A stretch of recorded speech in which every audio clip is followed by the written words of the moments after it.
Номер 15. Търсачи на плажни съкровища.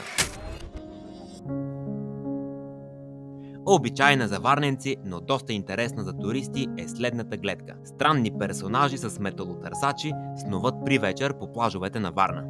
Това са труженици на обособилата се социална прослойка, чийто основен поминък е търсенето на плажни съкровища. В края на деня, когато плажуващите са загубили каквото могат в пясъка и се прибират, настъпва времето за работа. Обекти на благоприятен улов са загубени златни и сребърни бижута, световници, запалки и други. На не толкова благоприятен са белите стотинки, като поради нарастващата инфлация все повече клонят към третата категория. Третата категория е на неуспешния улов. Тя включва, освен жълтите стотинки, най-вече тенекияни капачки от бира. Работата на търсачите не е само с сезонен характер. Понякога морето е много щедро. След силни бури през късна есен, вълните могат да изровят от долните пластове древни римски монети. Такива монети за нумизматите са еквивалента на пасажите лефер в мрежите на рибарите.